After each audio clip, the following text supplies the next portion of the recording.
Oke, assalamualaikum warahmatullahi wabarakatuh. Waalaikumsalam warahmatullahi wabarakatuh. Gimana kalian kabarnya, pada sehat? Alhamdulillah kalau pada sehat. Udah sarapan? Oke, ya udah. Saya bakal absen dulu ya. Yang namanya dipanggil boleh tunjuk tangan. Baik Bu. Baik Bu. Aira, Ajeng, Akmal, Altaf, Hadir. oke, Amino, Ananda, Delisa, Anaka,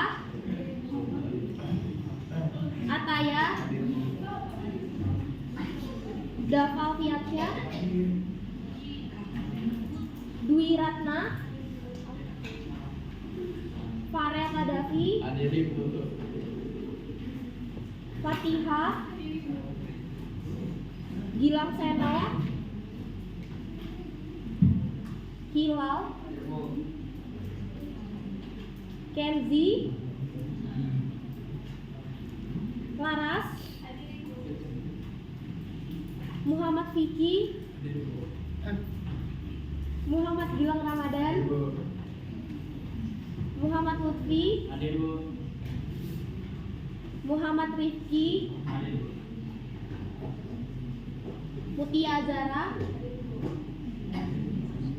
Nadia Faiza, oke, Najma,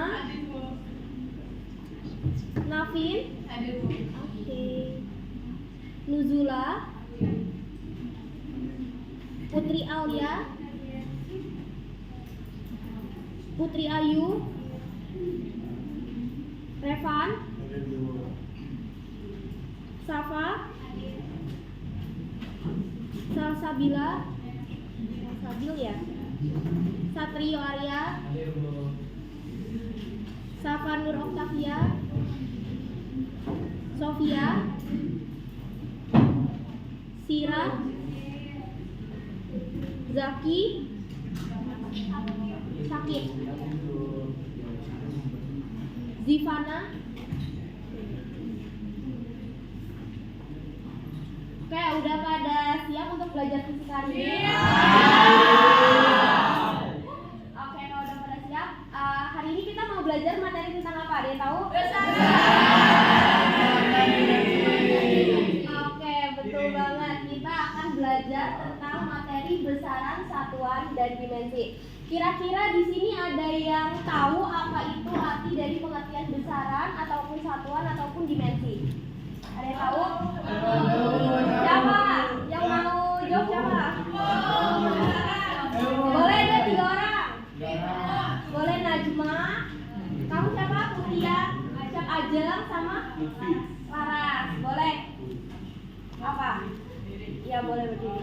Maju dulu depan. Gak apa-apa. Boleh, boleh.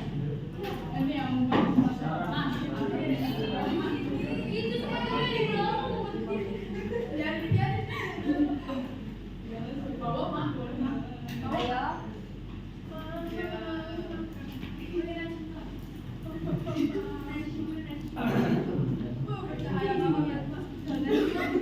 Apa itu besaran? Jadi siapa yang mau jawab besaran? Oke, apa Najma?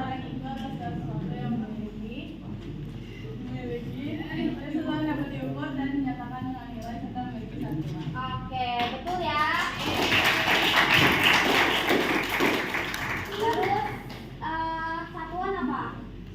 Kalau satuan itu adalah pembanding, Ya. pembanding antara suatu penghitungan. Oke, betul.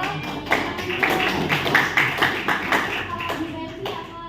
Dimensi itu penulisan suatu besaran dengan menggunakan simbol atau lambang.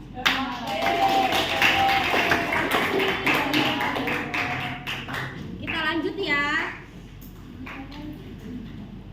Nah, untuk tujuan pembelajaran hari ini itu, di sini peserta didik mampu memahami, mengetahui, mengidentifikasi dan mengklasifikasikan suatu besaran menjadi besaran pokok dan besaran turunan, serta peserta didik juga dapat mengenali satuannya yang sesuai untuk besaran tersebut. Oke, terus lanjut lagi di sini ada yang kedua, tujuan pembelajarannya di mana peserta didik mampu menjelaskan pengertian besaran, satuan, dan dimensi serta memahami bagaimana konsep tersebut digunakan dalam berbagai fenomena fisika. Itu untuk tujuan pembelajaran kita hari ini. Kita next. Nah, ini dia pengertian dari besaran. Betul yang sudah Najma bilang tadi. Jadi besaran itu adalah segala sesuatu. Iya, boleh. Jadi besaran itu adalah segala sesuatu yang dapat diukur dan dapat dinyatakan dengan angka serta memiliki satuan. Itu yang dinamakan dengan besaran. Oke, kita lanjut lagi. Nah, besaran itu juga dibagi menjadi dua jenis. Oke, ada besaran pokok sama besaran turunan. Besaran pokok itu apa sih? Besaran pokok itu adalah besaran yang satuannya sudah ditetapkan terlebih dahulu dan tidak dapat diturunkan dari besaran lain. Jadi besaran itu sudah ditetapkan, sudah kesepakatan internasional gitu, oke? Nah, untuk besaran turunan itu sendiri, besaran yang satuannya sudah diturunkan dari besaran pokok. Oke, dapat dipahami? Kita next. Nah, ini dia contoh-contoh dari besaran pokok. Besaran pokok ada berapa? 7. Betul. Apa aja? Ada gram, massa, waktu, suhu, intensitas cahaya, jumlah jam, kecepatan listrik. Betul. Nah, itu dia yang tadi udah kita sebutin, itu termasuk dari besaran pokok. Nah, untuk satuannya sendiri, besaran pokok dari panjang itu adalah satuannya meter.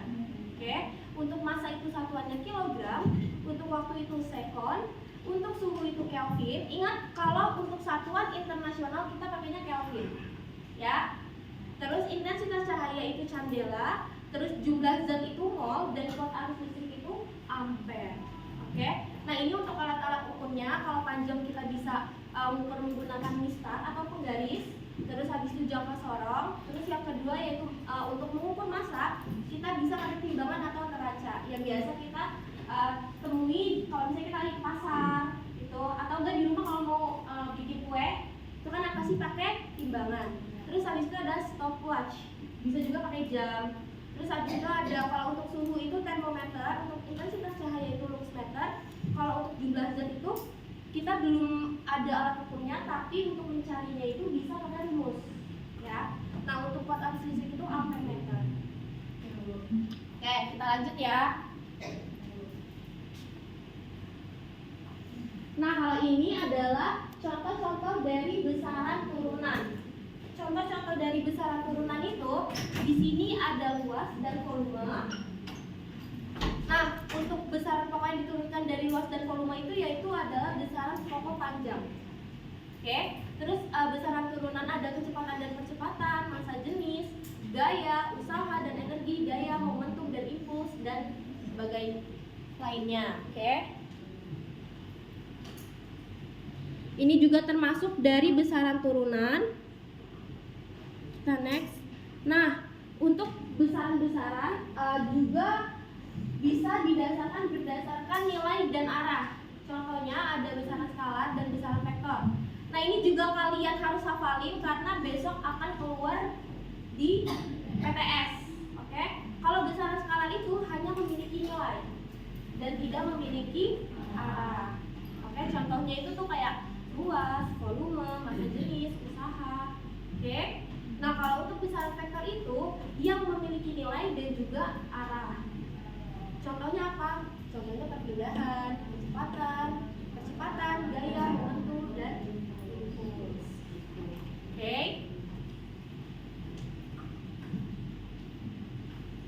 Nah, ini juga ada pengertian dari satuan. Satuan tadi disebutin sama siapa? Yang jawab?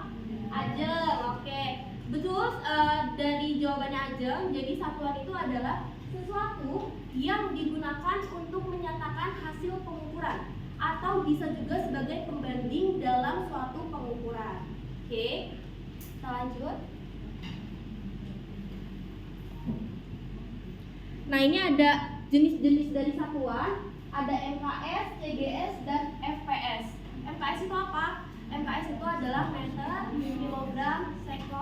dan CG itu cm, gram second, dan fps itu feet, kaki, pound, sama second. Ini kalau yang feet atau kaki ini baku atau gak baku? Satuannya, betul. Dia satuan yang tidak baku.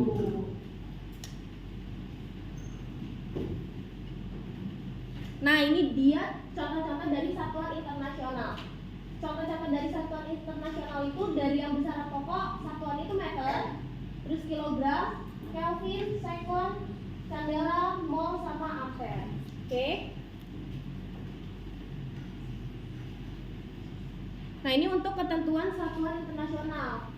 Biasanya ketentuan internasional itu mempunyai nilai yang tetap dan tidak berubah karena apapun. Oke, bersifat umum.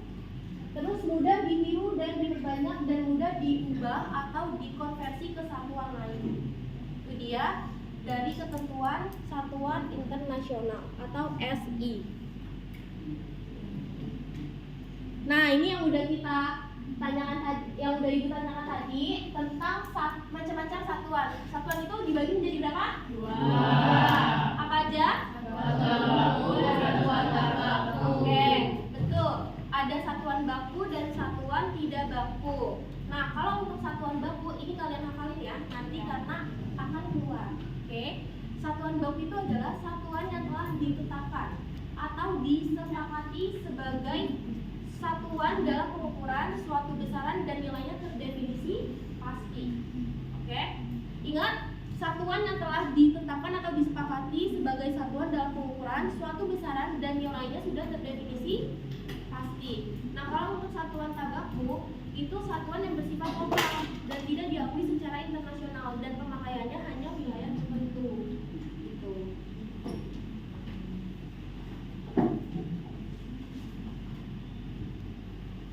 Nah, di sini juga ada contoh-contoh dari satuan baku selain dari satuan SI. Kalau untuk panjang itu ada sentimeter, kilometer, terus untuk kelas itu ada gram, ton, kuintal, ada untuk waktu itu menit, jam, hari, dan sebagainya.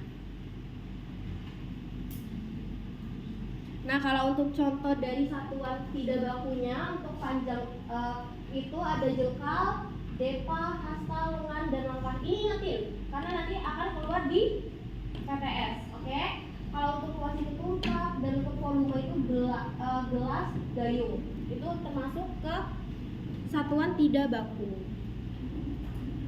Nah, di sini kita masuk ke pengertian dimensi. Tadi yang jawab dimensi siapa? Pengertiannya? Siapa? Laras. Nah, betul, jawaban Laras juga. Jadi dimensi itu adalah cara penulisan suatu bilangan, suatu besaran dengan menggunakan simbol atau lambang. Nah, untuk penulisannya juga kita harus menggunakan ini namanya apa? Kurung mutlak. Oke, kurung mutlak ya.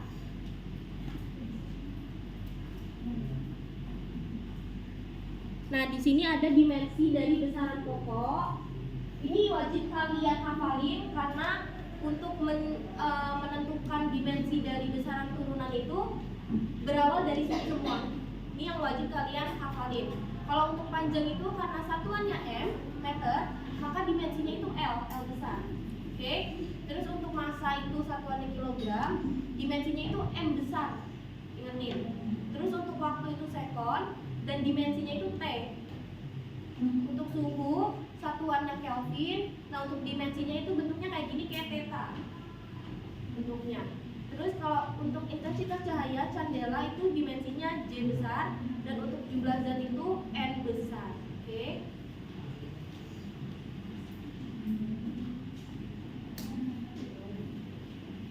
Nah, ini contoh-contoh dari dimensi besaran turunan. Kalau untuk massa jenis itu kita untuk menentukan dimensi dari besaran turunan itu ada 3 langkahnya. Yang pertama kita menentukan apa? Rumus. Habis itu menentukan apa lagi? Satuan. Habis itu apa lagi? Dimensi. Nah, ini betul sama kayak yang udah kita sebutin langkah-langkahnya. Jadi yang pertama yaitu kita menentukan rumusnya dulu. Dari massa, contohnya nih, yang pertama ada massa jenis. Massa jenis itu kan rumusnya rho sama dengan M per V. V-nya apa ini? V-nya sebagai apa? Volume. Oke.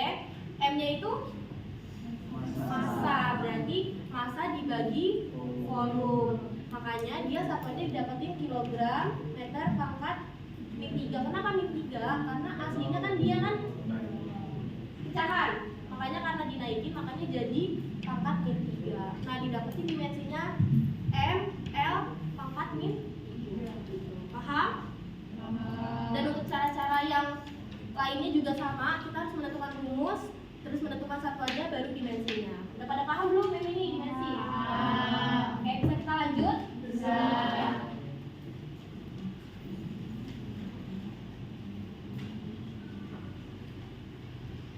Nah, ini juga ada fungsi-fungsi dari dimensi. Ada 3 fungsinya. Yang pertama yaitu menganalisis kesetaraan atau kesamaan dua besaran. Yang kedua yaitu menganalisis kebenaran suatu persamaan yang menyatakan hubungan antar besaran.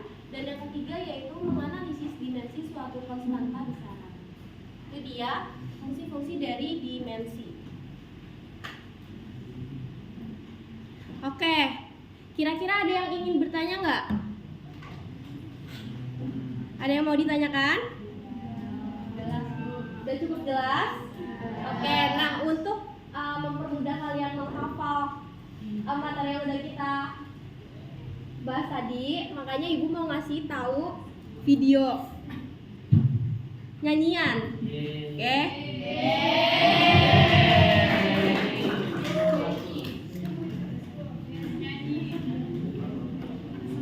Nih, kita bisa lihat ya.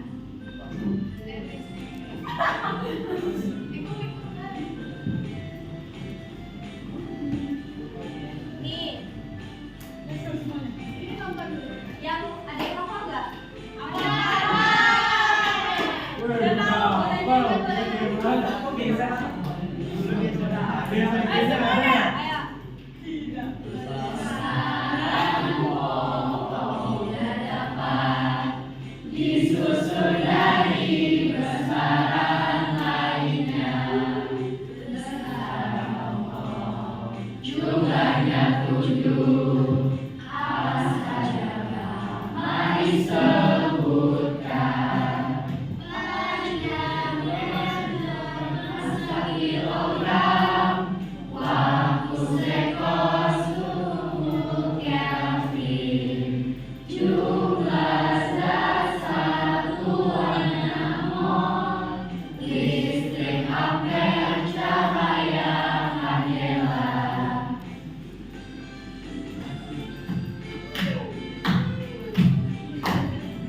Bagus pada apa?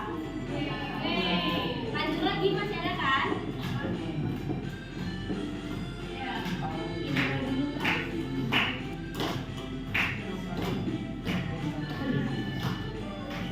Lanjut, ini ada lagi.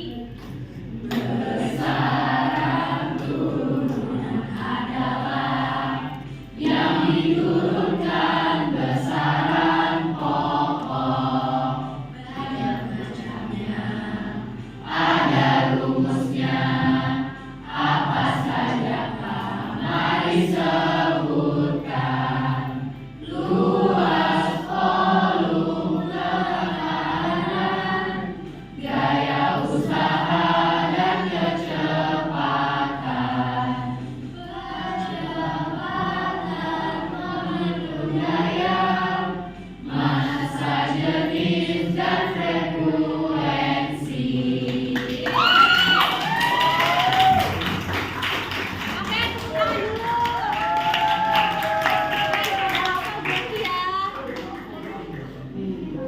Berarti dari lagu ini kalian bisa memahami kan apa saja yang udah kita bahas tadi? Besaran pokok dan besaran turunan. Oke. Bisa dilanjut gak? Bisa. Oke, sekarang kita masuk ke angka penting, ya. Nah, sebelum kita masuk ke PPT-nya, Ibu mau ngasih tahu dulu video dari YouTube. Sebentar. Nah, ini kalian pahamin dulu, nanti baru kita bahas bareng-bareng. Angka pasti dan angka tak pasti adalah berlaku. Angka pasti adalah angka yang diperoleh dari alat ukur sesuai dengan tingkat ketelitiannya. Angka tak pasti adalah ketidakpastian yang diperoleh dari alat ukur tersebut. Nah ini 0,005 itu angka Rambut. rambut. Ingat yang tadi yang udah kita bahas nih. Aturan angka penting, yaitu yang pertama, semua angka bukan 0 adalah angka penting. Contohnya, 985 memiliki 3 angka penting. 4513 memiliki 4 angka penting. Yang kedua, angka 0 yang terletak di antara angka yang bukan 0 adalah angka penting. Contohnya, 208 memiliki 3 angka penting.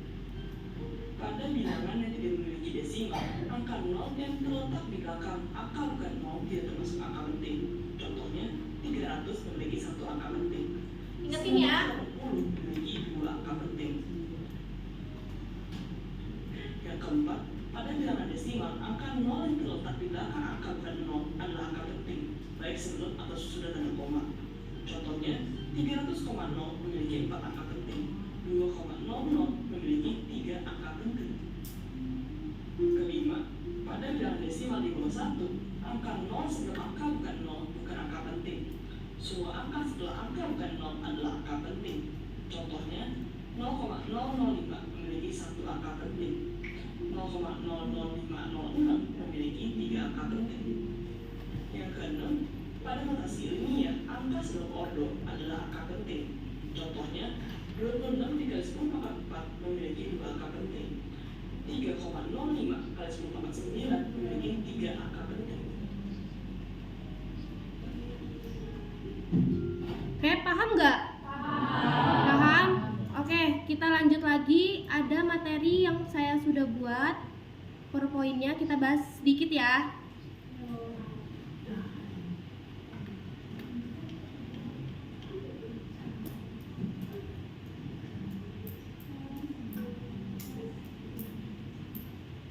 Nah, ini dia ada definisi dari angka penting. Jadi, angka penting itu sendiri dapat kita definisikan sebagai semua angka yang diperoleh dari hasil pengukuran meliputi angka pasti dan angka taksiran. Oke. Nah, untuk penulisan angka penting itu menunjukkan ketelitian dari suatu hasil pengukuran. Nah, kalau apa sih yang disebut dengan angka pasti? Jadi, angka pasti itu adalah angka yang dapat dilihat atau dibaca pada skala alat ukur. Dan angka taksiran itu adalah angka ketelitian dari alat ukurnya itu sendiri. Oke. Tadi contohnya kalau misalnya udah kita bahas, ini yang 14,00 sama 0,05 yang angka pastinya yang mana berarti? 14,00 ini angka pasti ya.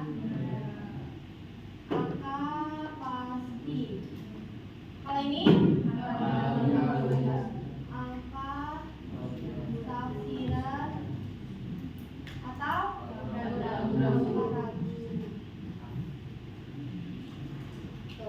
C.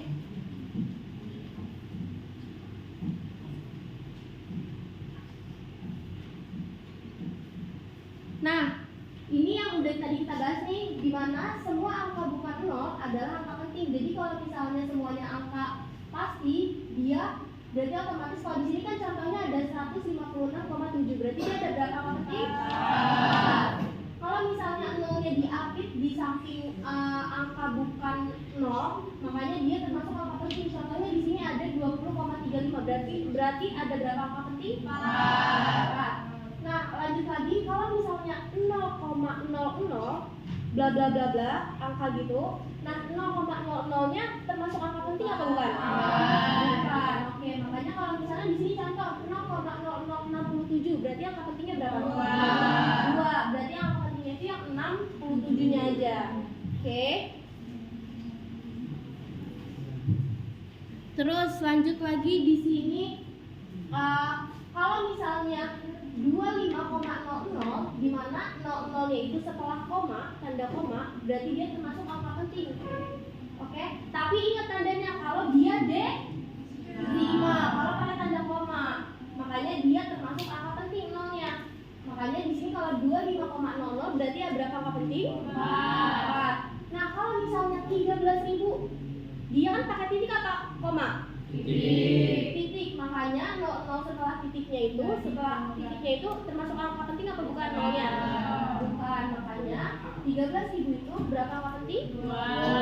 13-nya aja yang angka penting. Oke.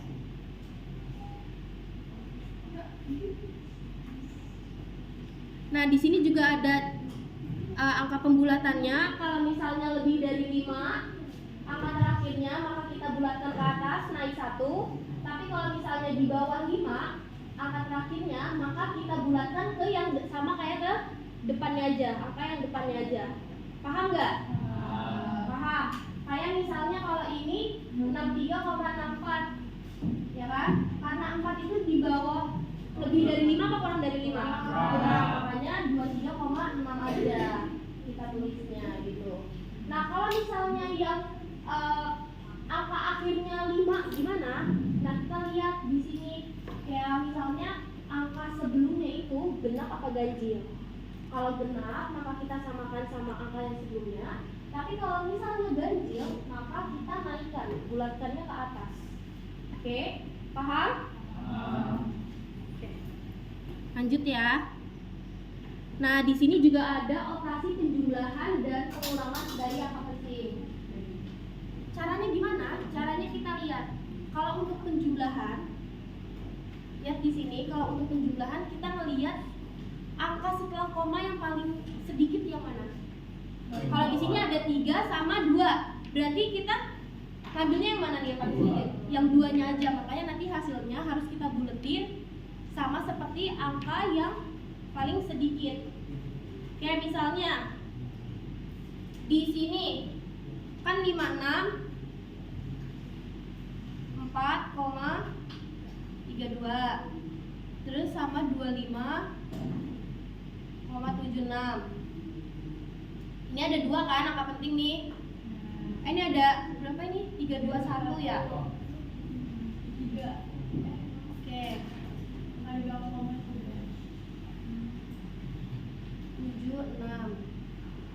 Nah, ini ada 3 angka setelah koma.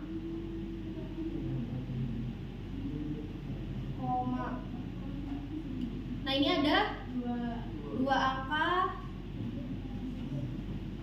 setelah koma. Makanya ini kalau kita jumlahin hasilnya kan 590,081. Ini masih berapa angka di belakang koma? 3 kan? Makanya harus kita buletin menjadi 2 aja. Gimana buletinnya? Jadi 590. Nah, 81 ini kurang apa lebih dari 5? Kurang, makanya 0,8 aja. Makanya 2 angka setelah koma. Nah, untuk pengurangan juga sama ya aturannya. Paham? Oke. Di sini ada yang mau coba nggak? 1 orang. Ayo 1 orang aja. Yang bisa boleh maju yuk. Boleh, hilang.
Saatnya jam 6 dimulai. It's time to begin the 6th lesson.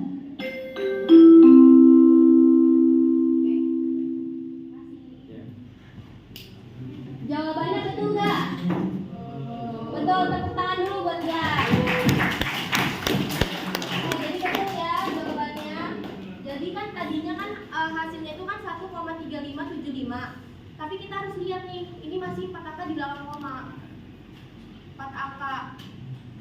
Makanya kita lihat di soal, di sini ada 3 angka, di sini ada 4 angka. Yang paling sedikit yang mana? 3. Makanya kita harus bulatin menjadi 3 angka. Jadi 1,358. Oke.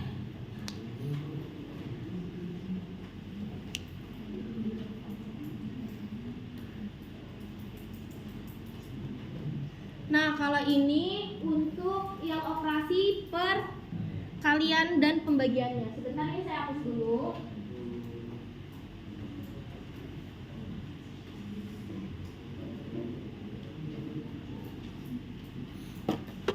Nah, kalau untuk sebagai pembeda antara aturan perkalian dan pembagian dalam angka penting, itu kalau untuk perkalian kita lihat